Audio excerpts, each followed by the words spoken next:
कांग्रेस की राजनीति यही चल रही है। एक कप्तान उतारता, 3 कप्तानों की लड़ाई चल रही है।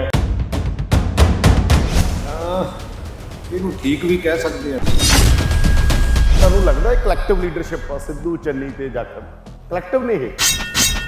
ਇਹ ਕਿਉਂ ਨਹੀਂ ਹੈ? ਜਦੋਂ ਤਿੰਨੇ ਜਾਣੇ ਇੱਕ ਦੂਜੇ ਦੇ ਉੱਤੇ ਤਿੰਨਾਂ ਦੇ ਜ਼ਬਰਦਸਤ ਡਿਫਰੈਂਸ ਨੇ। ਡਿਫਰੈਂਸਿਸ ਹੋਣਾ ਅਲੱਗ ਗੱਲ ਆ, ਮਤਲਬ ਇਸ ਹੱਦ ਤੱਕ ਡਿਫਰੈਂਸ ਨੇ ਦੇਖਣਾ ਪਸੰਦ ਨਹੀਂ ਕਰਦੇ ਇੱਕ ਦੂਜੇ ਨੂੰ। ਡਿਫਰੈਂਸ ਆਫ ਓਪੀਨੀਅਨ ਹੋਣਾ ਚਾਹੀਦਾ ਨਹੀਂ, ਪਰ ਉਹ ਤਾਂ ਇੱਕ ਦੂਜੇ ਨੂੰ ਦੇਖਣਾ ਪਸੰਦ ਨਹੀਂ ਕਰਦੇ। ਜਾਖੜ ਨੂੰ ਲੱਗਿਆ ਮੇਰੇ ਨਾਲ ਧੱਕਾ ਕਰਤਾ ਇਹਨਾਂ ਨੇ ਰਲ ਕੇ ਸਾਰਿਆਂ ਨੇ, ਔਰ ਸਿੱਧੂ ਨੂੰ ਲੱਗਿਆ ਕਿ ਚੰਨੀ ਨੂੰ ਮੈਂ ਬਾਈ ਬਾਈ ਕਹਿੰਦਾ ਰਿਹਾ 3 ਦਿਨ, ਉਦੋਂ ਮੁੜ ਕੇ ਮੇਰੀ ਗੱਲ ਨਹੀਂ ਸੁਣੀ। ਮੈਂ ਚੰਨੀ ਨੂੰ ਲੱਗਦਾ ਮੇਰੇ ਨਾਲ ਧੱਕਾ ਕਰੀ ਜਾਂਦੇ ਨੇ। ਮੈਂ ਕਹਿੰਦਾ ਕਿ ਹਾਂ ਵੀ ਕੁਝ ਚੀਜ਼ਾਂ ਸਾਡੇ 'ਚ ਮਾੜੀਆਂ ਹੈਗੀਆਂ। ਮੈਂ ਇਸ ਗੱਲ ਨਾਲ ਤੁਹਾਡੀ ਨਾਲ ਵੀ ਸਹਿਮਤ ਹਾਂ। ਕਿਉਂਕਿ ਲੋਕਾਂ ਨੂੰ ਤਾਂ ਸਭ ਕੁਝ ਪਤਾ ਹੈ ਨਾ। ਐਕਚੁਅਲੀ ਯਾਦਵਿੰਦਰ ਵੀ ਲੋਕੀ ਤਾਂ ਇਹਨਾਂ ਦਿਨਾਂ 'ਚ ਕੀ ਪਤਾ ਲੋਕਾਂ ਨੂੰ। ਇਹ ਠੀਕ ਹੈ ਵੀ ਅਸੀਂ ਕਈ ਵਾਰੀ ਬਹੁਤ ਵੋਕਲ ਹੋ ਜਾਂਦੇ ਹਾਂ, ਮੈਂ ਵੀ ਵੋਕਲ ਹੋ ਜਾਂਦਾ। ਆਮ ਆਦਮੀ ਪਾਰਟੀ ਨੇ ਆਪਣਾ ਚਿਹਰਾ ਦੇਤਾ ਭਗਵੰਤ ਮਾਨ। ਉਹਨਾਂ ਦੀ ਕਹਿੰਦਾ ਸਾਡੀ ਯੂਐਸਪੀ ਹੈ, ਕਾਂਗਰਸ ਤਾਂ ਗਈ। ਤੁਹਾਨੂੰ ਲੱਗਦਾ ਚਿਹਰਾ ਕੋਈ ਨਹੀਂ ਹੋਣਾ ਚਾਹੀਦਾ 2022 ਲਈ? ਮੈਂ ਤੁਹਾਨੂੰ ਤਾਂ ਪੁੱਛਦਾ। ਅੱਛਾ, ਫਿਰ ਜੇ ਕਾਂਗਰਸ ਸੀਐਮ ਦਾ ਚਿਹਰਾ ਦੇ ਦਿੰਦੀ ਹੈ ਫਿਰ ਤੁਹਾਡੀ ਪੋਜੀਸ਼ਨ? ਮੈਂ ਕਹਿੰਦਾ ਦੇ ਦੇਵੇ, ਚਾਹੇ ਚਰਚਾ ਚੱਲਦੀ ਹੈ ਵੀ ਹੋ ਸਕਦਾ ਦੇ ਦੇਣ। ਫਰਕ ਲੱਗਿਆ ਤੈਨੂੰ ਪਿਛਲੇ 5 ਸਾਲਾਂ 'ਚ ਅਕਾਲੀ ਦਲ ਤੇ ਕਾਂਗਰਸ ਵੱਖੋ ਵੱਖਰੇ ਨੇ? ਨਹੀਂ, ਬਹੁਤ ਚੀਜ਼ਾਂ ਕਈ ਵਾਰੀ ਇੱਕੋ ਜਿਹੀਆਂ। ਜਿਵੇਂ ਮੈਂ ਕਈ ਇੱਕੋ ਜਿਹੀਆਂ ਨੇ, ਵੱਖਰੀ ਹੈ ਕੋਈ? ਪਹਿਲੀ ਲਿਸਟ 'ਤੇ ਕਾਫੀ ਰੌਲਾ ਪਿਆ। ਜਿਹੜਾ ਤੁਹਾਡਾ ਕੈਂਡੀਡੇਟ ਸੀ ਉਹਨੂੰ ਲੈ ਕੇ ਵੀ ਰੌਲਾ ਪਿਆ, ਕਹਿੰਦੇ ਤੁਸੀਂ ਟਿਕਟ ਦਵਾਈ ਆ, ਉਹਨੂੰ ਰੁੱਸ ਗਏ ਬੰਦੇ। ਤੁਹਾਨੂੰ ਕੀ ਲੱਗਦਾ ਕਿ ਮੈਂ ਕੇਪੀ ਸਾਹਿਬ ਦੀ ਟਿਕਟ ਨਹੀਂ? ਇਹ ਤਾਂ ਹਾਂ, ਤੁਸੀਂ ਨਹੀਂ ਕਟਵਾਈ ਟਿਕਟ, ਰੌਲਾ ਇਹ ਪੈਂਦਾ ਕਿ ਪ੍ਰਗਟ ਸਿੰਘ ਟਿਕਟ ਕਟਵਾ ਕੇ। ਕਿਤੇ ਕੰਪੇਨ ਐ ਉੱਪਰ ਨੂੰ ਜਾਣੀ ਹੁੰਦੀ ਹੈ, ਕਿੱਥੇ ਕੰਪੇਨ ਚਲਦੀ ਟਿਕਟਾਂ ਵੰਡੀਆਂ ਗਾਹ ਪੈ ਗਿਆ। ਚੰਨੀ ਦੇ ਭਰਾ ਕਹਿੰਦੇ ਮੈਂ ਲੜੂ, ਰਾਣਾ ਵੀਰ ਦਾ ਮੁੰਡਾ ਕਹਿੰਦਾ ਮੈਂ ਲੜੂ। ਉਹ ਤੋਂ ਬਾਅਦ ਕਿੰਨੇ ਜਿਹੜੇ ਬਾਗੀ ਨੇ ਉਹ ਤੁਹਾਡੇ ਖੜੇ ਹੋ ਗਏ। ਉਹ ਵੀ ਧਮਾਨ ਕਹਿੰਦੇ ਮੈਨੂੰ ਦਿੱਤੀ ਮੈਂ ਲੜੂ। ਆਮ ਆਦਮੀ ਪਾਰਟੀ ਕਹਿ ਰਹੀ ਹੈ ਸਰਕਾਰ ਸਾਡੀ ਬਣ ਰਹੀ ਹੈ। ਤੁਹਾਨੂੰ ਕੀ ਲੱਗਦਾ?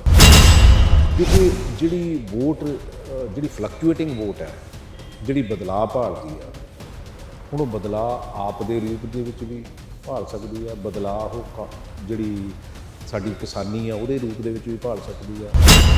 ਤੁਹਾਨੂੰ ਲੱਗਦਾ ਜਿਹੜੀ ਪਿਛਲੇ ਦਿਨਾਂ 'ਚ ਚੰਨੀ ਵਰਸਸ ਸਿੱਧੂ ਲੜਾਈ ਹੋਈ, ਜਾਂ ਸਭ ਕੁਝ ਚੱਲਿਆ ਪ੍ਰਧਾਨਗੀ ਦੇ ਅਸਤੀਫੇ ਤੋਂ ਬਾਅਦ, ਜੋ ਹੁਣ ਤੱਕ ਚੱਲਿਆ ਹੈਗਾ ਅੰਦਰ ਖਾਤੇ ਜਾਂ ਬਾਹਰ ਖਾਤੇ, ਉਹਨੇ ਕਾਂਗਰਸ ਨੂੰ ਨੁਕਸਾਨ ਕੀਤਾ? ਤੁਹਾਨੂੰ ਨਹੀਂ ਪਤਾ ਕੀ ਹੁੰਦਾ ਹੈਗਾ? ਸਭ ਕੁਝ ਪਤਾ ਹੁੰਦਾ ਤੁਹਾਨੂੰ? ਐਂ ਕਿਵੇਂ ਹੋ ਸਕਦਾ ਨਾ ਪਤਾ ਹੋਵੇ? ਇਹ ਅਫਸਰ ਖਰਾਬ ਕਰਦੇ ਨੇ? ਨਹੀਂ ਕਰਨਗੇ, ਬਿਲਕੁਲ ਕਰਦੇ ਨੇ। ਹਾਂ, ਬਿਲਕੁਲ ਕਰਦੇ ਆ।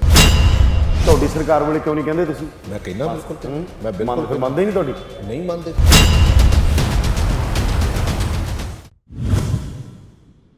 ਇੱਕ ਕਪਤਾਨ ਨੂੰ ਗੱਦੀਓਂ ਲਾਹਿਆ, 3 ਕਪਤਾਨਾਂ ਦੀ ਲੜਾਈ ਚੱਲ ਰਹੀ ਹੈ। ਇੱਕ ਕਪਤਾਨ ਸਾਹਮਣੇ ਹੈ ਤੇ ਨਾਰਾ ਹਲਕੇ ਦਾ ਮਾਨ ਸਾਡਾ ਪ੍ਰਗਟ ਕਪਤਾਨ। ਪ੍ਰਗਟ ਸਿੰਘ ਸਾਡੇ ਨਾਲ ਨੇ। ਕਪਤਾਨਾਂ ਦੀ ਲੜਾਈ 'ਚ ਕਪਤਾਨ ਉਹਨਾਂ ਦੇ ਸਾਹਮਣੇ ਹੈ, ਔਰ ਕਪਤਾਨੀ ਦੀਆਂ ਲੜਾਈਆਂ ਬਹੁਤ ਸਾਰੇ ਕਪਤਾਨਾਂ ਨੂੰ ਲਾਹਿਆ, ਬਹੁਤ ਸਾਰਿਆਂ ਨੂੰ ਲਿਆਂਦਾ। ਗੱਲਬਾਤ ਸ਼ੁਰੂ ਕਰਦੇ ਹਾਂ। ਠੀਕ ਹੈ, ਮੈਂ ਕਾਂਗਰਸ ਦੀ ਰਾਜਨੀਤੀ ਇਹੀ ਚੱਲ ਰਹੀ ਹੈ। ਇੱਕ ਕਪਤਾਨ ਉਤਾਰਤਾ, 3 ਕਪਤਾਨਾਂ ਦੀ ਲੜਾਈ ਚੱਲ ਰਹੀ ਹੈ। ਇਹਨੂੰ ਠੀਕ ਵੀ ਕਹਿ ਸਕਦੇ ਆ, ਨਹੀਂ ਵੀ ਠੀਕ ਕਹਿ ਸਕਦੇ। ਕਿਉਂ ਨਹੀਂ ਠੀਕ, ਕਿਉਂ ਨਹੀਂ ਕਹਿ ਸਕਦੇ? ਨਹੀਂ, ਇਸ ਕਰਕੇ ਠੀਕ ਕਹਿ ਸਕਦੇ ਕਿਉਂਕਿ ਜਿੰਨੀ ਗੱਲ ਮੈਨੂੰ ਸਮਝ ਆਉਂਦੀ ਆ ਕਿ ਜਿਹੜੀ ਕਲੈਕਟਿਵ ਲੀਡਰਸ਼ਿਪ ਆ, ਅਲਟੀਮੇਟਲੀ ਡਿਲੀਵਰੀ ਉਹਨੇ ਦੇਣੀ ਆ। ਮੈਂ ਹਮੇਸ਼ਾ ਦੇਖੋ, ਪਿਛਲੀਆਂ ਇਲੈਕਸ਼ਨਾਂ ਦੇ ਵਿੱਚ ਨਰਿੰਦਰ ਮੋਦੀ ਜੀ ਨੂੰ ਲਾਰਜਰ ਦੈਨ ਲਾਈਫ ਅਸੀਂ ਪ੍ਰੋਜੈਕਟ ਕੀਤਾ। ਆਪਣੇ ਦੇਸ਼ ਦਾ ਹਾਲ ਕੀ ਹੋਇਆ? ਕਿਉਂਕਿ ਇਸ ਲੜਾਈ ਦੇ ਵਿੱਚ ਕਈ ਵਾਰੀ ਪੰਜਾਬ ਦਾ ਨੁਕਸਾਨ ਹੋਇਆ, ਹਿੰਦੁਸਤਾਨ ਦਾ ਨੁਕਸਾਨ ਹੋਇਆ। ਮੈਂ ਕਹਿੰਦਾ ਕਲੈਕਟਿਵ ਲੀਡਰਸ਼ਿਪ ਹੋਣੀ ਚਾਹੀਦੀ ਆ, ਕਿਉਂਕਿ ਜਿਹੜਾ ਚੀਫ ਮਿਨਿਸਟਰ ਹੁੰਦਾ, ਹੀ is one of the MLA and one of the ministers. ਅਸੀਂ ਕਈ ਵਾਰੀ ਆਪਣੇ ਬੇਸਿਕ ਅਸੂਲਾਂ ਤੋਂ ਜਦੋਂ ਇਹੋ ਜਿਹੇ ਹਾਲਾਤ ਬਣਦੇ ਆ ਤੇ ਅਸੀਂ ਭੁੱਲ ਜਾਂਦੇ ਆ ਵੀ ਹਾਂ ਵੀ ਸਾਨੂੰ ਕਰਨਾ ਕੀ। ਪਰ ਮਾਸ ਸਾਈਕੀ 'ਚ ਤਾਂ ਇਹੀ ਹੈ ਨਾ, ਮਾਸ ਸਾਈਕੀ ਨੂੰ ਇੱਕ ਹਲਕੇ 'ਚ ਕਪਤਾਨ ਚਾਹੀਦਾ, ਇੱਕ ਫਿਲਮ 'ਚ ਹੀਰੋ ਚਾਹੀਦਾ, ਕੋਈ ਇੱਕ ਬੰਦਾ ਚਾਹੀਦਾ। ਇੱਕ ਸਾਈਕੀ ਆ, ਸਾਡੀ ਫਿਲਮਾਂ 'ਚ ਵੀ ਸਾਨੂੰ ਹੀਰੋ ਚਾਹੀਦਾ, ਕੋਈ ਇਹੋ ਜਿਹਾ ਜਿਹਦੇ ਪਿੱਛੇ ਲੱਗ ਜਾਂਦੇ ਆ ਲੋਕ। ਨਹੀਂ, ਇੱਕ ਦੇਖੋ, ਹਲਕੇ ਦੀ ਗੱਲ ਡਿਫਰੈਂਟ ਹੈਗੀ ਆ, ਲੇਕਿਨ ਜਦੋਂ ਅਸੀਂ ਉੱਥੇ ਜਾ ਕੇ ਟੀਮ ਬਣਾ ਕੇ ਲੋਕਾਂ ਦੀ ਰਿਪਰੈਜ਼ੈਂਟੇਸ਼ਨ ਨੂੰ ਅੱਗੇ ਤੋਰਨਾ ਤੇ ਉਹਦੇ ਵਿੱਚ ਡਿਸੀਜਨ ਮੇਕਿੰਗ ਹੋਣੀ ਆ, ਤੇ ਡਿਸੀਜਨ ਮੇਕਿੰਗ ਜਿਹੜੀ ਆ ਉਹ ਕਲੈਕਟਿਵ ਹੀ ਹੋਣੀ ਚਾਹੀਦੀ ਆ। ਮੈਂ ਤਾਂ ਹਰ ਉਸ ਬੰਦੇ ਤੋਂ ਪੁੱਛਣ ਲਈ ਤਿਆਰ ਰਹਿਣਾ ਜਿਹਦਾ ਜ਼ਿੰਦਗੀ ਦਾ ਕਿਤੇ ਥੋੜ੍ਹਾ ਬਹੁਤਾ ਵੀ ਤਜਰਬਾ ਹੈਗਾ। ਮੈਨੂੰ ਲੱਗਦਾ ਕਿ ਹਰ ਬੰਦੇ ਦਾ ਜਿਹੜਾ ਮਾਈਂਡ ਹੈ ਉਹਦੇ ਵਿੱਚੋਂ ਕੁਛ ਨਾ ਕੁਛ ਚੀਜ਼ ਚੰਗੀ ਲੱਭ ਸਕਦੀ ਹੈ। ਤੁਹਾਨੂੰ ਲੱਗਦਾ ਇਹ ਗੱਲ ਮੰਨਣਗੇ? ਸਭ ਤੋਂ ਜ਼ਿਆਦਾ ਜ਼ੋਰ ਮਹਾਤਮਾ ਗਾਂਧੀ ਦਿੰਦੇ ਸੀ ਡੀਸੈਂਟਰਲਾਈਜੇਸ਼ਨ ਤੇ, ਕਾਂਗਰਸ ਦੇ ਬੰਦੇ ਸੀ, ਮੰਨਿਆ ਨਹੀਂ, ਕਾਂਗਰਸ ਨੇ ਤਾਂ ਕਦੇ ਮੰਨਿਆ ਨਹੀਂ ਡੀਸੈਂਟਰਲਾਈਜੇਸ਼ਨ ਹੁੰਦਾ। ਪਰ ਮੈਂ ਤਾਂ ਕਹਿਣੋਂ ਹਟਦਾ ਨਹੀਂ ਹੈ, ਨਾ ਮੈਂ ਪਹਿਲਾਂ ਹਟਿਆ ਨਾ ਮੈਂ ਹੁਣ ਹਟਦਾ, ਕਿਉਂਕਿ ਮੈਨੂੰ ਐ ਲੱਗਦਾ ਜੇ ਤੁਸੀਂ ਸੁਧਾਰ ਕਰਨਾ ਤਾਂ ਫਿਰ ਜੇ ਸਿਆਣੇ ਬੰਦਿਆਂ ਦਾ ਸਮੂਹ ਇਕੱਠਾ ਹੋਊਗਾ ਫਿਰ ਜਾ ਕੇ ਸੁਧਾਰ ਹੋਊਗਾ, ਅਦਰਵਾਈਜ਼ ਸੁਧਾਰ ਹੋਣਾ ਨਹੀਂ। ਤੁਹਾਨੂੰ ਲੱਗਦਾ ਇਹ ਕਲੈਕਟਿਵ ਲੀਡਰਸ਼ਿਪ ਆ, ਸਿੱਧੂ, ਚੰਨੀ ਤੇ ਜਾਖੜ ਕਲੈਕਟਿਵ ਨੇ ਇਹ? ਨਹੀਂ, ਕਿਉਂ ਨਹੀਂ ਹੈ? ਇਹ ਤਾਂ ਤਿੰਨੇ ਜਾਣੇ ਇੱਕ ਦੂਜੇ ਦੇ ਉੱਤੇ, ਤਿੰਨਾਂ ਦੇ ਜ਼ਬਰਦਸਤ ਡਿਫਰੈਂਸ ਨੇ। ਡਿਫਰੈਂਸਸ ਹੋਣਾ ਅਲੱਗ ਗੱਲ ਹੈ, ਮਤਲਬ ਇਸ ਹੱਦ ਤੱਕ ਡਿਫਰੈਂਸ ਨੇ, ਦੇਖਣਾ ਪਸੰਦ ਨਹੀਂ ਕਰਦੇ ਇੱਕ ਦੂਜੇ ਨੂੰ। ਡਿਫਰੈਂਸ ਆਫ ਓਪੀਨੀਅਨ ਹੋਣਾ ਚਾਹੀਦਾ। ਨਹੀਂ, ਪਰ ਉਹ ਤਾਂ ਇੱਕ ਦੂਜੇ ਨੂੰ ਦੇਖਣਾ ਪਸੰਦ ਨਹੀਂ ਕਰਦੇ। ਨਹੀਂ ਤਾਂ ਮੈਂ ਜਾਖੜ ਨੂੰ ਲੱਗਿਆ ਮੇਰੇ ਨਾਲ ਧੱਕਾ ਕਰਤਾ ਇਹਨਾਂ ਨੇ ਰਲ ਕੇ ਸਾਰਿਆਂ ਨੇ, ਔਰ ਸਿੱਧੂ ਨੂੰ ਲੱਗਿਆ ਕਿ ਚੰਨੀ ਨੂੰ ਮੈਂ ਬਾਈ ਬਾਈ ਕਹਿੰਦਾ ਰਿਹਾ 3 ਦਿਨ, ਉਦੋਂ ਮੁੜ ਕੇ ਮੇਰੀ ਗੱਲ ਨਹੀਂ ਸੁਣੀ। ਮੈਂ ਚੰਨੀ ਨੂੰ ਲੱਗਦਾ ਮੇਰੇ ਨਾਲ ਧੱਕਾ ਕਰੀ ਜਾਂਦੇ ਨੇ। ਮੈਂ ਉਸ ਡੈਮੋਕ੍ਰੇਸੀ ਨੂੰ ਡੈਡ ਸਮਝਦਾ ਜਿਹੜੀ ਡੈਮੋਕ੍ਰੇਸੀ ਦੇ ਵਿੱਚ ਡਿਫਰੈਂਸ ਆਫ ਓਪੀਨੀਅਨ ਨਾ ਹੋਵੇ। ਡਿਫਰੈਂਸ ਆਫ ਓਪੀਨੀਅਨ ਮੈਂ ਕਹਿੰਦਾ ਕੰਟਰੀ ਲਈ ਇੱਕ ਚੰਗੀ ਸ਼ੁਰੂਆਤ ਹੈ, ਚੰਗੀ ਸੋਚ ਹੈ, ਕਿਉਂਕਿ ਇਹ ਠੀਕ ਹੈ ਵੀ ਅਸੀਂ ਕਈ ਵਾਰੀ ਬਹੁਤ ਵੋਕਲ ਹੋ ਜਾਂਦੇ ਹਾਂ, ਮੈਂ ਵੀ ਵੋਕਲ ਹੋ ਜਾਂਦਾ, but at the same time ਇਹਦੇ 'ਚੋਂ ਚੰਗੀਆਂ ਚੀਜ਼ਾਂ ਤੁਸੀਂ ਇਹ ਇਮੈਜਿਨ ਕਰਕੇ ਦੇਖੋ, ਅਸੀਂ ਜੇ ਵੋਕਲ ਨਾ ਹੁੰਦੇ, ਅਸੀਂ ਜੇ ਰਿਵੋਲਟ ਨਾ ਕਰਦੇ, ਅੱਜ ਕੈਪਟਨ ਅਮਰਿੰਦਰ ਸਿੰਘ ਹੁੰਦਾ ਨਾ ਕਾਂਗਰਸ, ਤੇ ਅਸੀਂ ਫਿਰ ਸ਼ਾਇਦ ਇਲੈਕਸ਼ਨ ਹੀ ਲੜਦੇ, ਸ਼ਾਇਦ 10 ਤੇ ਰਹਿ ਜਾਂਦੇ, 15 ਤੇ ਰਹਿ ਜਾਂਦੇ। ਤੁਸੀਂ ਇਹਦੇ ਰਿਜ਼ਲਟ ਦੇਖੋ। ਮੈਂ ਨਹੀਂ ਕਹਿੰਦਾ, ਮੈਂ ਕਹਿੰਦਾ ਕਿ ਹਾਂ ਵੀ ਕੁਛ ਚੀਜ਼ਾਂ ਸਾਡੇ 'ਚ ਮਾੜੀਆਂ ਹੈਗੀਆਂ, ਮੈਂ ਇਸ ਗੱਲ ਨਾਲ ਤੁਹਾਡੀ ਨਾਲ ਵੀ ਸਹਿਮਤ ਹਾਂ, but at the same time ਜੇ ਅਸੀਂ ਆਪਣੀ ਓਪੀਨੀਅਨ ਨਹੀਂ ਦੇਵਾਂਗੇ ਫਿਰ ਕਿਤੇ ਨਾ ਕਿਤੇ ਈਵਨ ਇੰਟਰਨਲ ਡੈਮੋਕ੍ਰੇਸੀ ਤੇ ਵੀ ਡੈਮੇਜ ਹੁੰਦਾ ਹੈਗਾ। ਕੋਈ ਬੰਦਾ ਸੁਪਰ ਹਿਊਮਨ ਬੀਇੰਗ ਨਹੀਂ ਹੁੰਦਾ। ਤੁਸੀਂ ਇੱਕ ਚੈਨਲ ਚਲਾਉਂਦੇ ਹੋ, ਤੁਹਾਡਾ ਕੈਮਰਾਮੈਨ ਆ, ਤੁਹਾਡੀ ਟੈਕਨੀਕਲ ਟੀਮ ਹੈ, ਤੁਹਾਡੀ ਬ੍ਰੌਡਕਾਸਟਿੰਗ ਟੀਮ ਹੈ, ਦੇਰ ਆਰ ਨੰਬਰ ਆਫ ਪੀਪਲਸ, ਔਰ ਉਹਦੇ ਵਿੱਚੋਂ ਇੱਕ ਵੀ ਕੜੀ ਤੋੜ ਕੇ ਦੇਖ ਲਓ, ਯਾਦਵਿੰਦਰ ਸਿੰਘ ਕੱਲਾ ਇਹਨੂੰ ਸਿਸਟਮ ਨੂੰ ਚਲਾ ਸਕਦਾ? ਨਹੀਂ ਚਲਾ ਸਕਦਾ। ਸੋ ਮੈਂ ਹਮੇਸ਼ਾ ਟੀਮ ਦੇ ਵਿੱਚ ਵਿਸ਼ਵਾਸ ਕੀਤਾ, ਟੀਮ ਹੀ ਬੰਦੇ ਨੂੰ ਅੱਗੇ ਲੈ ਕੇ ਜਾਂਦੀ ਹੈ। ਜੇ ਕੱਲਾ ਕਪਤਾਨ ਬਹੁਤ ਵੀ ਤਕੜਾ ਹੋਵੇ ਫਿਰ ਕੀ ਹੋਊਗਾ? ਫਿਰ ਪੰਜਾਬ ਦਾ ਕੋਈ ਤੁਹਾਨੂੰ ਲੱਗਦਾ ਚਿਹਰਾ ਕੋਈ ਨਹੀਂ ਹੋਣਾ ਚਾਹੀਦਾ 2022 ਲਈ? ਨਹੀਂ ਯਾਰ ਦੇਖੋ, ਉਹਦੇ ਵਿੱਚ ਤਾਂ ਮੈਂ ਇਹ ਕਹਿਣਾ ਕਿ ਕਲੈਕਟਿਵ ਲੀਡਰਸ਼ਿਪ ਹੋਵੇ, ਉਹਦੇ ਤੋਂ ਬਾਅਦ ਜਿਹੜੇ ਐਮਐਲਏਜ਼ ਹੈਗੇ ਆ ਉਹ ਡਿਸਾਈਡ ਕਰਨ। ਅੱਛਾ, ਉਹ ਪਰ ਆਮ ਆਦਮੀ ਪਾਰਟੀ ਨੇ ਆਪਣਾ ਚਿਹਰਾ ਦੇਤਾ, ਭਗਵੰਤ ਮਾਨ ਉਹਨਾਂ ਦੇ ਕੋਲ ਸਾਡੀ ਯੂਐਸਪੀ ਹੈ, ਕਾਂਗਰਸ ਤਾਂ ਗਈ।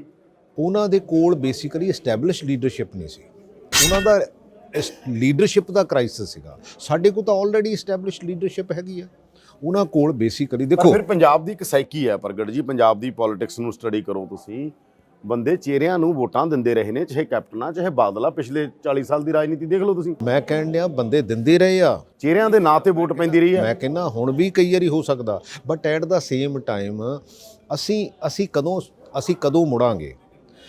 ਆਮ ਆਦਮੀ ਪਾਰਟੀ ਨੂੰ ਇੱਕ ਚਿਹਰਾ ਐਸਟੈਬਲਿਸ਼ ਕਰਨ ਦੀ ਜ਼ਰੂਰਤ ਸੀ, ਕਿਉਂਕਿ ਉਹਨਾਂ ਨੂੰ ਐਂ ਲੱਗਦਾ ਸੀ ਵੀ ਦਿੱਲੀੋਂ ਕੋਈ ਆਊਗਾ ਬੰਦਾ, ਇੱਦਾਂ ਹੋਊਗੀ। ਅੱਛਾ, ਕਿਉਂਕਿ ਉਹਨਾਂ ਨੇ ਕਿਸੇ ਚੰਗੇ ਨੂੰ ਤਾਂ ਰਹਿਣ ਹੀ ਨਹੀਂ ਦਿੱਤਾ। ਜਿਸ ਮੂਵਮੈਂਟ 'ਚੋਂ ਇਹ ਪਾਰਟੀ ਨਿਕਲੀ ਆ, ਉਸ ਮੂਵਮੈਂਟ ਦੇ ਕਿੰਨੇ ਬੰਦੇ ਸੀ ਆਪਾਂ ਗਿਣ ਕੇ, ਆਪਾਂ ਉਹਨਾਂ ਦੇ ਨਾਲ ਕੋਈ ਹੈਗਾ? ਤੁਹਾਨੂੰ ਪੰਜਾਬ ਨੇ 4 MP ਦਿੱਤੇ, 4 'ਚੋਂ 3 ਹੈ ਨਹੀਂ ਨਾ। ਧਰਮਵੀਰ ਗਾਂਧੀ ਨੂੰ ਤਾਂ ਤੁਸੀਂ ਸਿਆਣਾ ਬੰਦਾ ਗਿਣਦੇ ਹੋ, ਆਪਾਂ ਸਾਰੇ ਹੀ ਚੰਗਾ ਪਾਰਲੀਮੈਂਟੇਰੀਅਨ ਗਿਣਦੇ ਆ, ਕਿਉਂਕਿ ਉਹਨਾਂ ਦੀ ਅੱਛਾ 19 MLA ਸੀ, ਵਿੱਚੋਂ 9 ਭੱਜ ਗਏ। ਸੋ ਉਹਨਾਂ ਦੀ ਕ੍ਰੈਡੀਬਿਲਟੀ ਤੇ ਸ਼ੱਕ, ਇਸ ਕਰਕੇ ਉਹਨਾਂ ਨੂੰ ਦੇਣਾ ਪਿਆ, ਅਦਰਵਾਈਜ਼ ਤਾਂ ਸ਼ਾਇਦ ਨਾ ਦਿੰਦੇ। ਅੱਛਾ, ਜੇ ਮੈਂ ਕਹਿੰਦਾ ਉਦਾਂ ਹੀ। ਮੈਂ ਤੁਹਾਡੇ ਤੋਂ ਪੁੱਛਦਾ, ਅੱਛਾ ਫਿਰ ਜੇ ਕਾਂਗਰਸ CM ਦਾ ਚਿਹਰਾ ਦੇ ਦਿੰਦੀ ਹੈ ਫਿਰ ਤੁਹਾਡੀ ਪੋਜੀਸ਼ਨ? ਮੈਂ ਕਹਿੰਦਾ ਦੇ ਦੇਵੇ, ਚਾਹੇ ਚਰਚਾ ਚੱਲਦੀ ਹੈ ਵੀ ਹੋ ਸਕਦਾ ਦੇ ਦੇਣ। ਮੈਂ ਕਹਿੰਦਾ ਦੇ ਦੇਣ ਚਾਹੇ ਨਾ ਦੇ ਦੇਣ, ਪਰ ਮੈਂ ਕਹਿੰਦਾ ਨਹੀਂ ਦੇਣਾ ਚਾਹੀਦਾ। ਮੇਰੀ ਆਪਣੀ ਓਪੀਨੀਅਨ ਆ, ਮੇਰੀ ਹੋ ਸਕਦਾ ਨਾ ਮੰਨੀ ਜਾਵੇ, ਮੈਂ ਨਹੀਂ ਕਹਿੰਦਾ ਵੀ ਹਰ ਚੀਜ਼ ਤੁਹਾਡੀ ਮੰਨੀ ਦੇਣੀ। ਤੁਹਾਡੇ ਮੰਤਰੀ ਕਿੰਨੇ ਕਹਿ ਰਹੇ ਨੇ ਕਿ ਦਿਓ?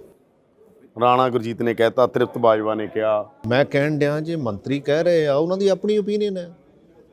ਯਾਦਵਿੰਦਰ ਜੀ, ਕਈ ਵਾਰੀ ਆਪਣੀ ਘਰੇ ਵੀ ਨਹੀਂ ਮੰਨੀ ਜਾਂਦੀ, ਤੁਹਾਡੀ ਵੀ ਨਹੀਂ ਘਰੇ ਮੰਨੀ ਜਾਂਦੀ, ਮੇਰੀ ਵੀ ਨਹੀਂ ਘਰੇ ਮੰਨੀ ਜਾਂਦੀ। ਸੋ ਇਸ ਕਰਕੇ ਇਹਦੇ 'ਚ ਆਪਾਂ ਬਹਿਸ ਕਿਉਂ ਕਰਨੀ ਆ? ਇਹ ਮੇਰਾ ਸੋਚ ਹੈਗੀ ਆ, ਮੇਰੀ ਨਜ਼ਰੀਆ ਹੈਗਾ ਕਿ ਹਾਂ ਬਈ ਜੇ ਕਲੈਕਟਿਵ ਲੀਡਰਸ਼ਿਪ ਹੋਵੇ ਤਾਂ ਉਹਦੇ ਬੈਟਰ ਰਿਜ਼ਲਟਸ ਹੋ ਸਕਦੇ ਆ। ਅੱਛਾ, ਇਹ ਕਿਹਾ ਜਾ ਰਿਹਾ ਕਿ under current Aam Aadmi party ਦਾ ਦਾਅਵਾ ਕਰ ਰਹੀ ਆਮ ਆਦਮੀ ਪਾਰਟੀ ਕਿ ਸਾਡਾ ਬੜਾ ਅੰਡਰ ਕਰੰਟ ਹੈਗਾ। ਤੁਸੀਂ ਦੁਆਬੇ 'ਚ ਕਿਵੇਂ ਦੇਖ ਰਹੇ ਹੋ ਕਾਂਗਰਸ ਦੀ ਰਾਜਨੀਤੀ ਨੂੰ, ਆਮ ਆਦਮੀ ਦੀ ਨੂੰ, ਜਾਂ ਪੂਰੇ ਪੰਜਾਬ 'ਚ ਵੀ ਇਹ ਟਿੱਪਣੀ ਕਰਨੀ ਚਾਹੋ?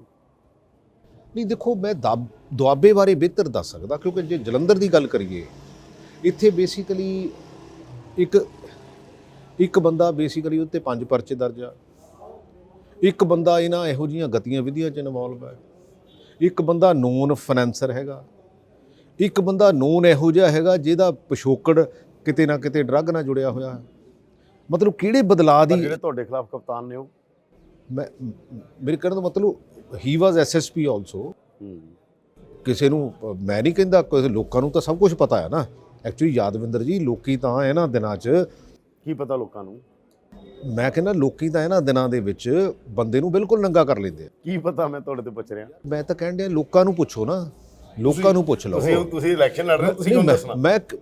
ਮੈਂ ਇਦਾਂ ਦੀਆਂ ਗੱਲਾਂ ਕਹਿੰਦਾ ਹੀ ਨਹੀਂ ਹੈ, ਪਰ ਮੈਂ ਇਹ ਗੱਲ ਕਰਦਾ ਜੇ ਬਦਲਾਅ ਦੀ ਰਾਜਨੀਤੀ ਸੀ ਤਾਂ ਫਿਰ ਬਦਲਾਅ ਦੀ ਰਾਜਨੀਤੀ ਤਾਂ ਬੰਦਿਆਂ ਨੇ ਹੀ ਕਰਨੀ ਹੈ ਨਾ। ਬਈ ਬੰਦਿਆਂ ਤੋਂ ਬਿਨਾਂ ਤਾਂ ਬਦਲਾਅ ਤੁਸੀਂ ਕਹਿ ਦਿਓ ਵੀ ਹਾਂ ਵੀ ਇਹ ਬਦਲਾਅ ਦੀ ਰਾਜਨੀਤੀ ਆ, ਤੇ ਜੇ ਬੰਦੇ ਜਿਹੋ ਜਿਹਾ ਲੈ ਕੇ ਆਉਂਗੇ ਤਾਂ ਫਿਰ ਉਹ ਕਾਹਦੀ ਬਦਲਾਅ ਦੀ ਰਾਜਨੀਤੀ ਹੈ ਜੀ? ਕੋਈ ਫਰਕ ਲੱਗਿਆ ਤੈਨੂੰ ਪਿਛਲੇ 5 ਸਾਲਾਂ 'ਚ ਅਕਾਲੀ ਦਲ ਤੇ ਕਾਂਗਰਸ ਵੱਖੋ ਵੱਖਰੇ ਨੇ? ਨਹੀਂ, ਬਹੁਤ ਚੀਜ਼ਾਂ ਕਈ ਵਾਰੀ ਇੱਕੋ ਜਿਹੀਆਂ। ਜਿਵੇਂ ਨਾ ਕਈ ਇੱਕੋ ਜਿਹੀਆਂ ਨੇ, ਵੱਖਰੀ ਹੈ ਕੋਈ? ਨਹੀਂ, ਮੈਂ ਤਾਂ ਕਈ ਅਕਾਲੀ ਦਲ ਤੇ ਕਾਂਗਰਸ ਇੱਕੋ ਜਿਹੇ ਨੇ। ਮੈਂ ਕਿਹਾ ਜਦੋਂ ਵੀ ਮੈਂ ਲੜਿਆ ਇਸ਼ੂਜ਼ ਤੇ ਲੜਿਆ, ਕੈਪਟਨ ਅਮਰਿੰਦਰ ਕਿਉਂਕਿ ਨਹੀਂ ਕਰਦੇ ਸੀ ਆਹ ਬਿਜਲੀ ਦੇ ਸਮਝੌਤੇ ਰੱਦ, ਨਹੀਂ ਕਰਦੇ ਸੀ ਕੋਈ ਕਾਰਵਾਈ, ਜਿਹੜੇ ਸਾਡੇ 2 3 4 ਇਸ਼ੂ ਸੀਗੇ ਨਹੀਂ ਕਰਦੇ ਸੀਗੇ, ਲੜੇ ਹੈਗੇ ਆ ਔਰ ਗਾਂ ਵੀ ਲੜਨਾ। ਗਾਂ ਦੇਖੋ ਮੇਰੀ ਲੜਾਈ ਹਮੇਸ਼ਾ ਅੱਛਾ, ਗੱਲ ਵਿੱਚ ਰਹਿ ਗਈ, ਦੁਆਬੇ 'ਚ ਕੀ ਹੈਗਾ? ਦੁਆਬੇ 'ਚ ਕੋਈ ਇਹੋ ਜਿਹੀ ਗੱਲ ਨਹੀਂ ਹੈ। ਦੁਆਬੇ 'ਚ ਕਾਂਗਰਸ ਹੈ, ਕਾਂਗਰਸ ਵਰਸਸ ਅਕਾਲੀ ਦਲ ਹੈ। ਦੇਖੋ ਅਸੀਂ ਸੀਟਾਂ ਠੀਕ ਦੇ ਦਈਏ, ਮੈਨੂੰ ਲੱਗਦਾ ਕਾਂਗਰਸ ਦਾ ਕਾਫੀ ਐਜ ਹੈਗਾ, ਅਸੀਂ ਸੀਟਾਂ ਠੀਕ ਦੇ ਦਈਏ ਕਿਉਂਕਿ ਕਿਤੇ ਨਾ ਕਿਤੇ ਨਵੇਂ ਚਿਹਰੇ ਵੀ ਹੈਗੇ ਆ, ਕਿਤੇ ਡਿਮਾਂਡ ਐਂਡ ਸਪਲਾਈ ਦੇ ਵਿੱਚ ਕਿਤੇ ਨਾ ਕਿਤੇ ਹਰ ਬੰਦਾ ਕਹਿੰਦਾ ਵੀ ਮੈਨੂੰ ਟਿਕਟ ਮਿਲਣੀ ਚਾਹੀਦੀ, ਮੈਨੂੰ ਟਿਕਟ ਮਿਲਣੀ ਚਾਹੀਦੀ ਆ। ਤੋ ਸੋ ਉਹ 2 4 5 7 ਹਜ਼ਾਰ ਦੀ ਕਪੈਸਿਟੀ ਰੱਖਦਾ ਹੁੰਦਾ ਦੂਸਰੇ ਨੂੰ ਡੈਮੇਜ ਕਰਨ ਦੀ। ਕਿਉਂਕਿ ਹੋਇਆ ਕੀ ਆ ਕਿ 5 ਪਾਰਟੀਆਂ ਆ ਗਈਆਂ, 5 ਪਾਰਟੀਆਂ ਕਰਕੇ ਟਰਮੋਇਲ ਆ। ਹੁਣ ਇਹ ਪਤਾ ਨਹੀਂ ਹੈ ਕੌਣ ਕਿਹਨੂੰ ਕਿੰਨਾ ਕੁ ਡੈਮੇਜ ਕਰਦਾ ਹੈਗਾ, ਕਿਉਂਕਿ ਐਗਜ਼ੈਕਟਲੀ ਕੈਲਕੂਲੇਸ਼ਨ ਕਰਨੀ ਥੋੜ੍ਹੀ ਜਿਹੀ ਡਿਫਿਕਲਟ ਲੱਗਦੀ ਆ।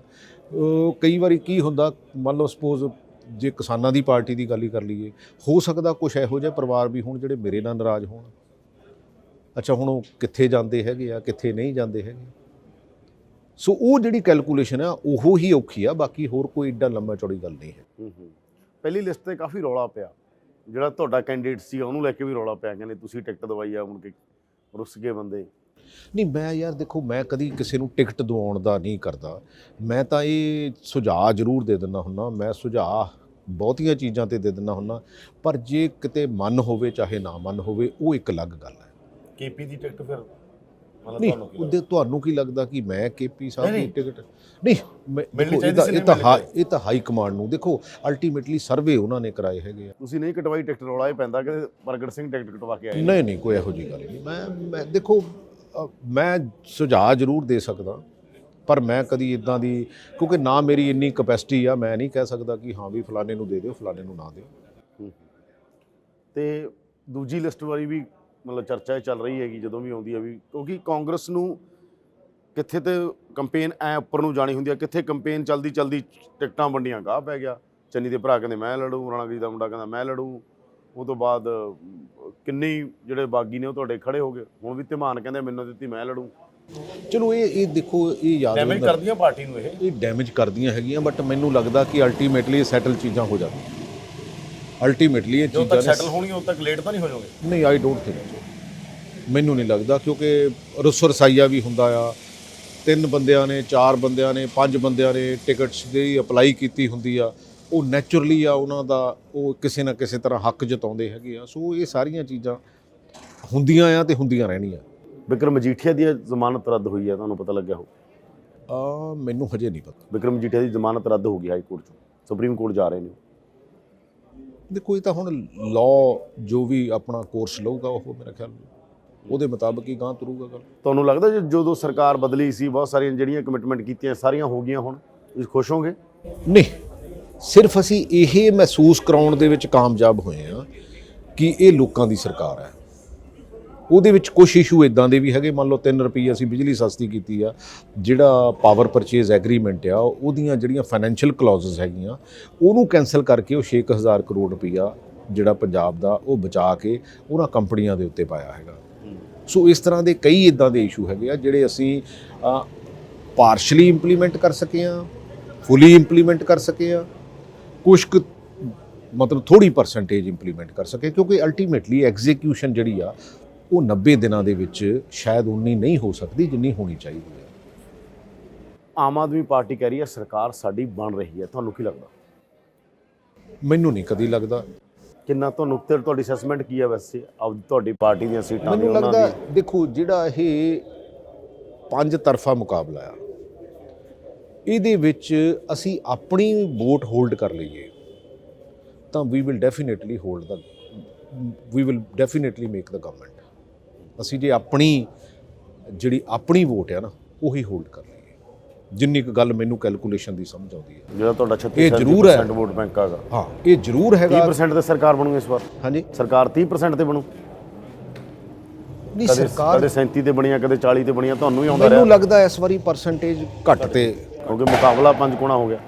ਪੰਜ ਕੋਨੇ ਹੋ ਗਏ ਆ, ਔਰ 5 ਕੋਨੇ ਜਦੋਂ ਹੁੰਦੇ ਆ ਦੇਖੋ ਜਿਹੜੀ ਤਾਂ ਇੱਕ ਸੈਟੀਸਫਾਈਡ ਜਾਂ ਉਹ ਵੋਟ ਹੈਗੀ ਆ ਜਿਹੜੀ ਇੱਕ ਪਾਰਟੀਕੂਲਰ ਪਾਰਟੀ ਨੂੰ ਜਾਂਦੀ ਆ, ਜੇ ਉਹਦੇ ਵਿੱਚੋਂ ਕਿਸੇ ਦੀ ਬਹੁਤੀ ਨਹੀਂ ਘਟਦੀ ਤਾਂ ਫਿਰ ਮੈਨੂੰ ਨਹੀਂ ਲੱਗਦਾ, ਕਿਉਂਕਿ ਜਿਹੜੀ ਵੋਟ ਜਿਹੜੀ ਫਲਕਚੁਏਟਿੰਗ ਵੋਟ ਆ, ਜਿਹੜੀ ਬਦਲਾਅ ਭਾਲਦੀ ਆ, ਹੁਣ ਉਹ ਬਦਲਾਅ ਆਪ ਦੇ ਰੂਪ ਦੇ ਵਿੱਚ ਵੀ ਭਾਲ ਸਕਦੀ ਆ, ਬਦਲਾਅ ਉਹ ਜਿਹੜੀ ਸਾਡੀ ਕਿਸਾਨੀ ਆ ਉਹਦੇ ਰੂਪ ਦੇ ਵਿੱਚ ਵੀ ਭਾਲ ਸਕਦੀ ਆ, ਕੁਝ ਸੈਗਮੈਂਟ ਜਿਹੜਾ ਬੀਜੇਪੀ ਤੇ ਕੈਪਟਨ ਅਮਰਿੰਦਰ ਸਿੰਘ ਦੇ ਰੂਪ ਦੇ ਵਿੱਚ ਵੀ ਭਾਲ ਸਕਦਾ।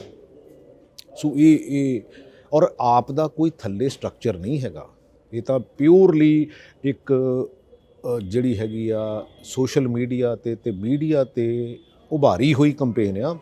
ਬਾਕੀ ਥੱਲੇ ਜੇ ਥੱਲੇ ਕਹੋ ਜੇ ਕਿ ਕਿਸੇ ਪਿੰਡ ਦਾ ਕੋਈ ਬੰਦਾ ਇਹ ਗੱਲ ਕਹਿੰਦਾ ਹੋਵੇ ਵੀ ਹਾਂ ਵੀ ਤੁਸੀਂ ਮੇਰੇ ਨਾਲ ਖੜੋ ਜਾਂ ਮੈਂ ਤੁਹਾਡੇ ਨਾਲ ਖੜਾਂ, ਤੇ ਕੱਲ੍ਹ ਨੂੰ ਕਿਤੇ ਕੋਈ, ਕਿਉਂਕਿ ਲੋਕਾਂ ਦੀ ਮਾਨਸਿਕਤਾ ਦੇ ਵਿੱਚ ਇਹ ਹਮੇਸ਼ਾ ਇੱਕ ਹੁੰਦਾ, ਇਹ ਪੰਜਾਬੀਆਂ ਦੀ ਮਾਨਸਿਕਤਾ ਦੇ ਵਿੱਚ ਹੁੰਦਾ ਵੀ ਯਾਰ ਕੱਲ੍ਹ ਨੂੰ ਸਾਡੇ ਨਾਲ ਕੋਈ ਮਾੜਾ ਮੋਟਾ ਖੜਨ ਵਾਲਾ ਵੀ ਹੈਗਾ, ਤੇ ਉਹ ਥੱਲੇ ਕੁਛ ਨਹੀਂ ਹੈਗਾ।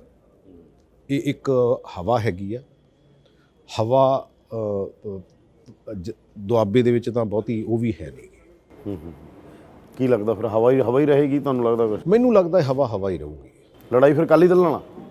ਨਹੀਂ, ਸਾਡੀ ਲੜਾਈ ਕਿਸੇ ਨਾਲ ਨਹੀਂ। ਤੁਹਾਡੇ ਬਹੁਤੇ ਲੋਕ ਕਹਿੰਦੇ ਲੜਾਈ ਸਾਡੀ ਆਪ ਨਾਲ ਆ, ਔਨ ਰਿਕਾਰਡ ਕਿਹਾ ਤੁਹਾਡੇ ਬੰਦਿਆਂ ਨੇ? ਮੈਨੂੰ ਨਹੀਂ ਲੱਗਦਾ, ਪਤਾ ਨਹੀਂ ਕਿ ਕਿਹੜੇ ਲੋਕ ਕਹਿੰਦੇ ਆ, ਕਿੰਨਿਆਂ ਨੇ ਕਹਿ ਕੇ ਆਪ ਨਾਲ ਲੜਾਈ ਆ ਸਾਡੀ? ਮੈਂ ਕਹਿੰਦਾ ਮਾਲਵੇ 'ਚ ਹੋ ਸਕਦੀ ਆ। ਦੇਖੋ 3 ਸੈਗਮੈਂਟ ਹੈਗੇ ਆ ਨਾ, ਮੈਂ ਹੁਣ ਕਿਉਂਕਿ ਆਲੇ ਦੁਆਲੇ ਗਿਆ ਨਹੀਂ ਹੈਗਾ, ਮੇਰੀ ਬਹੁਤੀ ਕਿਸੇ ਨਾਲ ਲੰਬੀ ਚੌੜੀ ਗੱਲ ਨਹੀਂ ਹੋਈ, ਪਰ ਮੈਂ ਦੁਆਬੇ ਬਾਰੇ ਕਹਿ ਸਕਦਾ ਵੀ ਦੁਆਬੇ ਬਾਰੇ ਸਾਡੀ ਕਿਤੇ ਆਪ ਨਾਲ ਜਾਂ ਅਕਾਲੀ ਦਲ ਨਾਲ ਬਹੁਤੀ ਲੰਬੀ ਚੌੜੀ ਲੜਾਈ ਹੈ ਨਹੀਂ। ਅਸੀਂ ਪ੍ਰੋਵਾਈਡਡ ਟਿਕਟਾਂ ਠੀਕ ਦੇ ਦਈਏ ਤੇ ਅਸੀਂ ਆਪਣੀ ਵੋਟ ਜਿਹੜੀ ਆ ਉਹਨੂੰ ਹੋਲਡ ਕਰ ਲਈਏ, ਮੇਨਟੇਨ ਕਰ ਜੀ। ਕੈਪਟਨ ਅਮਰਿੰਦਰ ਸਿੰਘ ਕਹਿੰਦੇ ਅਸੀਂ ਸਰਕਾਰ ਬਣਾ ਰਹੇ ਹਾਂ। ਕੈਪਟਨ ਅਮਰਿੰਦਰ ਸਿੰਘ ਤਾਂ ਕਈ ਕੁਝ ਕਹਿੰਦੇ ਆ, ਮੈਂ ਤਾਂ ਉਹਨਾਂ ਨੂੰ ਪਹਿਲਾਂ ਵੀ ਸੁਝਾਅ ਦਿੱਤਾ ਸੀ ਵੀ ਹੁਣ ਬਸ ਕਰੋ।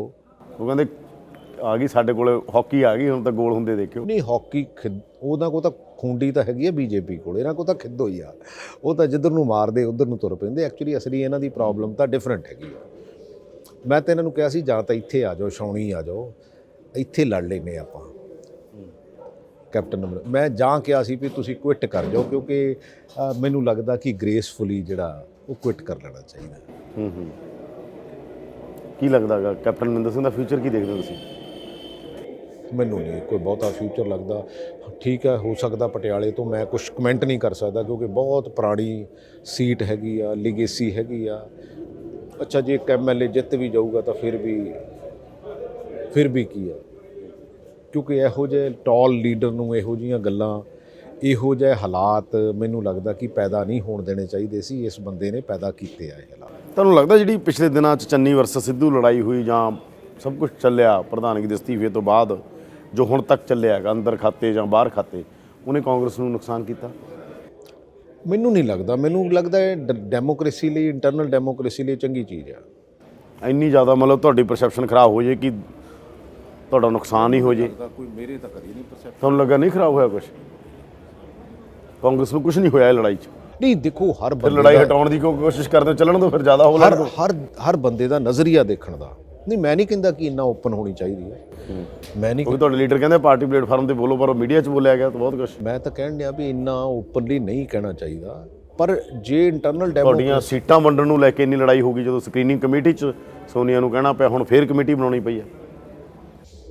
ਦੇਖੋ ਮੈਂ ਤਾਂ ਸਵੇਰੇ 7 ਵਜੇ ਨਿਕਲ ਜਾਂਦਾ ਤੇ ਰਾਤ ਨੂੰ 9:30 ਆਉਣਾ, ਕਿਉਂਕਿ ਜਿੰਨਾ ਕਿ ਮੈਂ ਬੇਸਿਕ ਹੋਮਵਰਕ ਕਰਕੇ ਦੇਣਾ ਸੀਗਾ ਜਾਂ ਜਿੰਨੀ ਕਿ ਮੈਨੂੰ ਗੱਲ ਸਮਝ ਆਉਂਦੀ ਆ। ਤੁਹਾਨੂੰ ਨਹੀਂ ਪਤਾ ਕੀ ਹੁੰਦਾ ਹੈਗਾ, ਸਭ ਕੁਝ ਪਤਾ ਹੁੰਦਾ ਤੁਹਾਨੂੰ, ਐ ਕਿਵੇਂ ਹੋ ਸਕਦਾ ਨਾ ਪਤਾ ਹੋਵੇ? ਮੈਂ ਬਹੁਤਾ ਨਹੀਂ ਇਹਨਾਂ ਚੀਜ਼ਾਂ 'ਤੇ ਧਿਆਨ ਕਰਦਾ, ਕਿਉਂਕਿ ਜਿਹੜਾ ਮੇਰਾ ਸਬਜੈਕਟ ਨਹੀਂ ਹੈ ਮੈਨੂੰ ਉਹਦੇ 'ਚ ਕਦੀ ਮੈਂ ਮਾਈਂਡ ਆਪਣਾ ਬਹੁਤਾ ਉਧਰ ਨੂੰ ਧਿਆਨ ਡਿਵਰਟ ਨਹੀਂ ਕਰਦਾ। ਮੈਂ ਆਪਣਾ ਕੰਮ ਕਰਾਂ, ਮੈਂ ਆਪਣੀ ਲਾਈਨ ਲੰਬੀ ਮਾਰਾਂ, ਕਿਉਂਕਿ ਤੁਸੀਂ ਇਹਦਾ ਹਿੱਸਾ ਤਾਂ ਹੀ ਰਹੋਗੇ ਜੇ ਤੁਸੀਂ ਆਪ ਜਿੱਤ ਕੇ ਜਾਓਗੇ। ਸੋ ਮੈਨੂੰ ਲੱਗਦਾ ਹਰ ਬੰਦੇ ਨੂੰ ਇਸ ਤਰ੍ਹਾਂ ਸੋਚਣਾ ਚਾਹੀਦਾ, ਇਸ ਤਰ੍ਹਾਂ ਦੇਖਣਾ ਚਾਹੀਦਾ। ਜੇ ਆਲੇ ਦੁਆਲੇ ਕਿਸੇ ਦੀ ਮਦਦ ਕਰ ਸਕਦੇ ਹੋ ਤਾਂ ਕਰ ਦਿਓ। ਵੈਸੇ ਮੈਂ ਕਹਿ ਰਿਹਾ ਤੁਹਾਡਾ ਮੁਕਾਬਲਾ, ਜਿਵੇਂ ਤੁਸੀਂ ਬਾਰ-ਬਾਰ ਕਹਿ ਰਹੇ ਹੋ ਕਿਸੇ ਨਾਲ, ਤੁਹਾਡਾ ਮੁਕਾਬਲਾ ਕਿਸੇ ਆਪ ਨਾਲ ਆ ਜਾਂ ਅਕਾਲੀ ਦਲ ਨਾਲ? ਇਸ ਹਲਕੇ 'ਚ ਕਿਹਦੇ ਨਾਲ ਆ? ਇਸ ਹਲਕੇ 'ਚ ਮੇਰਾ ਕਿਸੇ ਨਾਲ ਨਹੀਂ। ਅੱਛਾ, ਉਹਨਾਂ ਦੀ ਥੱਲੇ ਲੜਾਈ ਹੈ, ਤੁਸੀਂ ਜਿੱਤ ਰਹੇ ਹੋ? ਹਾਂ ਬਿਲਕੁਲ ਜਿੱਤ ਰਿਹਾ। ਇਹ ਤਾਂ ਸਾਰੇ ਉਮੀਦਵਾਰੀ ਕਹਿ ਰਹੇ ਨੇ, ਜਿਹਦੇ ਮਰਜ਼ੀ ਕੋਲ ਚਲੇ ਜਾਓ ਉਹਨੇ ਕਹਿਣਾ ਅਸੀਂ ਜਿੱਤ ਰਹੇ ਹਾਂ।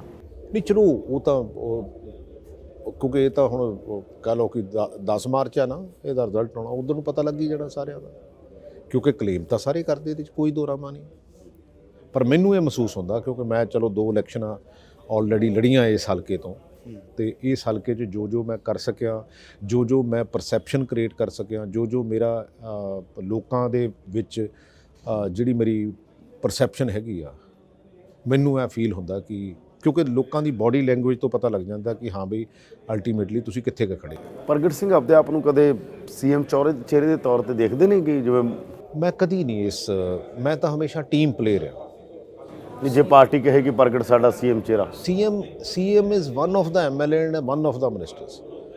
ਐਕਚੁਅਲੀ ਇਹ ਜਿਹੜੇ ਯਾਦਵਿੰਦਰ ਜੀ ਜਿਹੜਾ ਰੂਲ ਆਫ ਬਿਜ਼ਨਸ ਹੈ, ਇਹਦੇ ਵਿੱਚ ਵੀ ਅਮੈਂਡਮੈਂਟ ਕਰਨੀ ਚਾਹੀਦੀ। ਬਿਊਰੋਕਰੈਟਸ ਨੇ ਵੀ ਨਾ ਇਹਦਾ ਬਹੁਤ ਇੱਕ ਹਊਆ ਕ੍ਰੀਏਟ ਕਰਕੇ ਰੱਖਤਾ ਵੀ ਜੀ ਸਾਰੀ ਗੱਲ ਸੀਐਮ ਸਾਹਿਬ ਨੂੰ ਹੀ ਪਤਾ ਹੋਵੇ। ਸੀਐਮ ਸਾਹਿਬ ਨੂੰ ਕਿਉਂ, ਸਾਰਿਆਂ ਨੂੰ ਕਿਉਂ ਨਾ ਪਤਾ ਹੋਵੇ?